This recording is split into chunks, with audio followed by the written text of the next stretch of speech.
Hey guys, how you doing? So today I am going to make some baking powder biscuits from this, the Boston Cooking School cookbook. I got this in an antique store for $5 a few years back, but I love that it has all the old school, we don't care about fat, good cooking. The funny thing about the biscuits though is that it doesn't tell you how hot to put the oven. It just says that you bake it in a hot oven 12 to 15 minutes.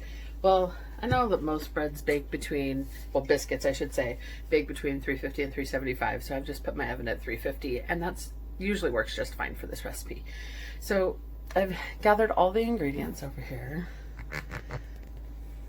It's a pretty easy list. It's 2 cups of flour, 5 teaspoons baking powder, 2 tablespoons of butter, a cup of milk, and half a teaspoon salt.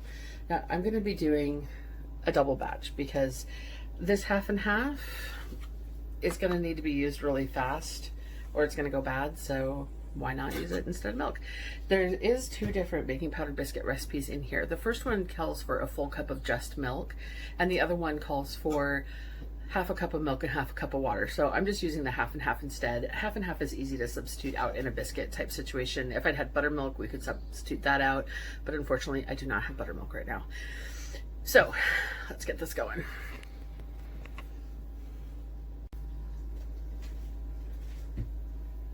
It does say to sift the flour, so I'm just putting my sifter in here. This is usually how I do it when I have to sift flour. I don't want to try to get the big cup measure in here, so just do half cup a few times. Another trick is that after I put my flour in here, I put the salt and the baking powder on top of it as well. That way it gets mixed into the flour as you're sifting, not just when you stir later. Now, even with a double batch, I'll do the first one and then I'll go back and fill the sifter again. So we need 5 teaspoons. Now here's the funny thing. I have a little adjustment thing over here, and 1 tablespoon is 3 teaspoons on my little measuring thing over here. So what I usually do, just because I don't feel like measuring it 5 times, is I'll actually measure out the tablespoon and then 2 teaspoons. So there's our tablespoon.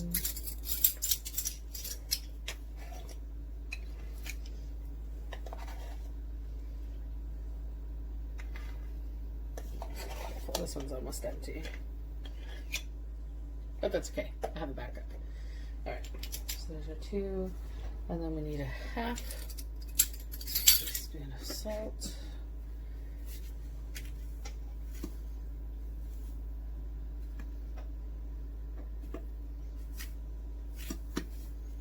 Ugh, I hate that. Salt's not quite as easy to dump back into the container.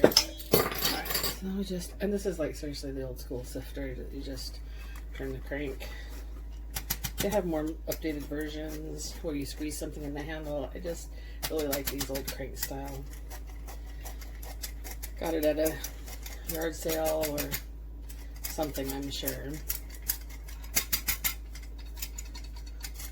Sometimes when you get towards the bottom, it's a little harder to get them to go through. So there's the first measure, and then we're gonna just do it again real quick.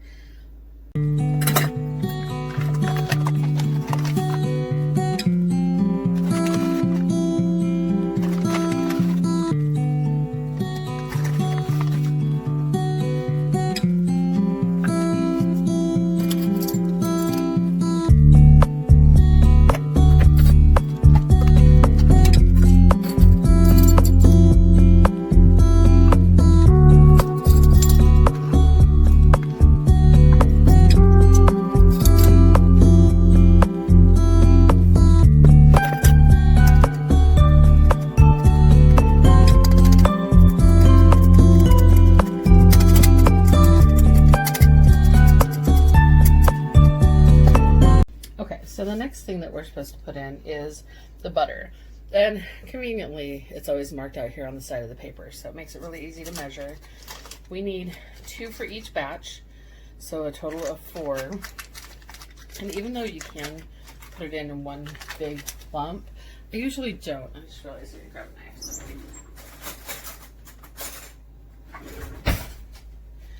So 1, 2, 3, 4. Honestly, 4 is half of the stick. And I usually cut it into smaller pieces even before I put it into the flour. And yeah, it's probably not the smartest to be doing this on top of my cookbook. But that's what I did. I cut it to like smaller chunks before putting it in there. Now, you can do the next part by hand. You can just get your hands in here and squish the butter. The older I get, the more my hands hurt when I do that. So I have a pastry blender that I like to use. And you can get these a lot of places. The only thing is that sometimes you do have to kind of get the butter back out of the little teeth as you go. You just want to get that mixed in until it's about pebble size. Like little grains of peas or something.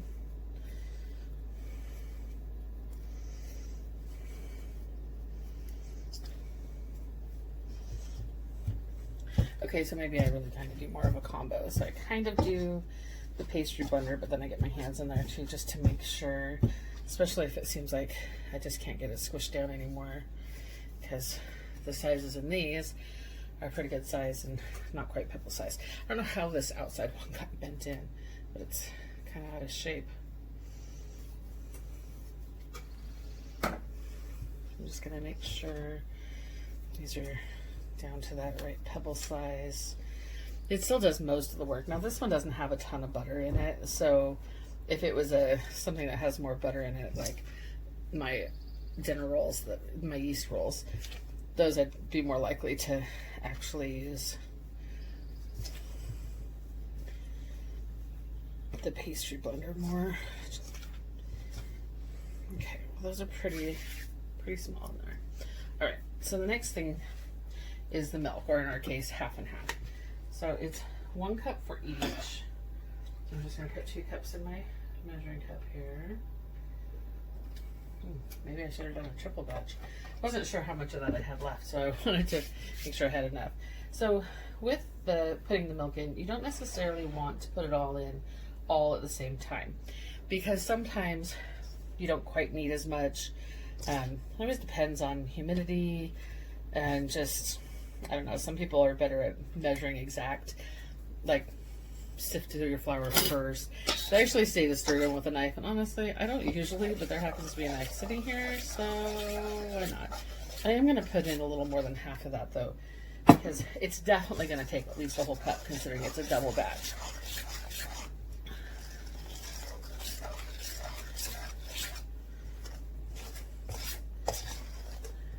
So see how that's getting pretty moist, but it's not quite there. We still have about half a cup in here, so I'll put a little bit more. I probably will actually use the whole amount in this case, because I do measure before I sift. That is looking pretty good. Now when you get to this point, you kind of have to stick your hands in it. There's just no way around it. So get that knife cleaned off. Actually, let's move these out of the way, because in a minute we're going to have to make a big fat mess. And if these are out of the way, and yeah, I know I've got flour all over my hands. I'm touching everything with my flour hands, but in this case that looked like it got just about to the right moisture content. So we're just going to scoot things to the side. Don't mind my mermaid cup over here. It's my Earl Grey. Or actually, technically, it's a London Fog, which is Earl Grey with vanilla syrup in it, which is super yummy, actually. So this is just to finish working in that flour mixture, because it never quite gets all the way there without using your hands. And you have to kind of knead it a little bit anyways, so I kind of knead it at the same time as I'm finishing mixing in that flour. And it'll still be a little sticky because it's biscuit dough. And we haven't turned it out onto a flour board or anything yet. We just want to make sure we really get all of that out of the bowl. I did wash my counters right before I did this, by the way. So they're pretty clean. All right. So that's everything all soaked up.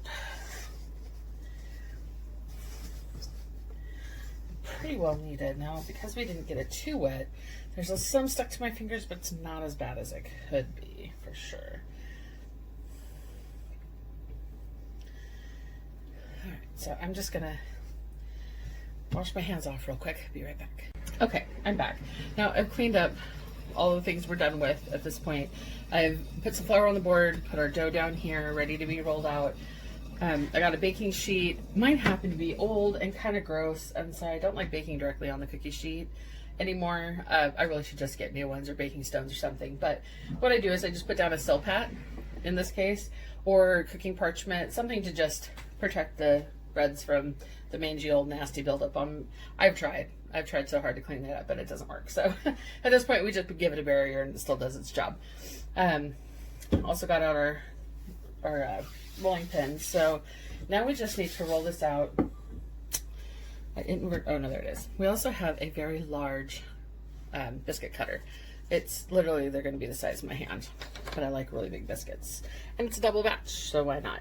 And honestly, I might end up going back and making a third batch because I still had more of that half and half than I thought I did. So just kind of roll it out a little bit, flip it over now that there's flour on that surface, and get it a good size here. You don't want it too thin, but you don't want it too thick either, because if they're too thick, then they're just monstrous and they're hard to eat. But if they're too thin, they don't fluff up enough. So I usually go for about a quarter to a half inch thick-ish, because I do like big, fat, fluffy biscuits. And you can roll it out multiple times until you have it all cut out. So it's not like you can't just do more. All right, so that's about half inch thick. And this one has been melted on the edge a little bit. I don't know how, so we're just gonna use the curvy edge because it doesn't matter. Ooh, that's a little thin, but it'll be fine. So you just cut all these out, get them all over onto your pan. And obviously this is going to take more than one baking to get this many in. Can I squeeze one more there? Kind of. Close enough. All right. Now, my oven is already at 350, and because I want to give these guys some room, and it is a good sized pan, I'll probably just do, I'm going to give them room so that they can rise real well and not run into each other. I do kind of dust off some of the extra flour sometimes. Get one more on there. All right, there we go. So now we're going to put them in our oven. My timer is non-existent. It broke. I haven't replaced it yet. So I usually use my phone for that instead. All right, there we have it. We will see you back in about 12 minutes.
go.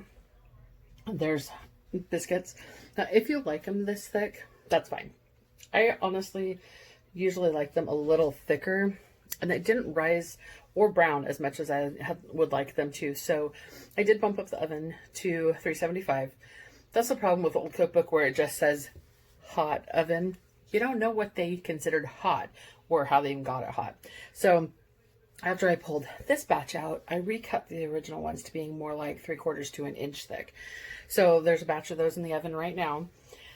There's nothing wrong with these biscuits. Are they as golden as I usually like? No, I'd like them a little prettier. Are they as thick as I usually like? Not really. But you know what? They still taste really good with butter. Yep. Still fluffy. Still tasty. Okay, so the other batch, the thicker ones are done. So here's the difference. It's not huge, as you see. They're still fluffy, but this one's definitely fluffier. Now, the only thing is, though, in making them twice as thick, you also have to increase the time that they bake. So they take more like, instead of 12 to 15, they take more like 18 to 20.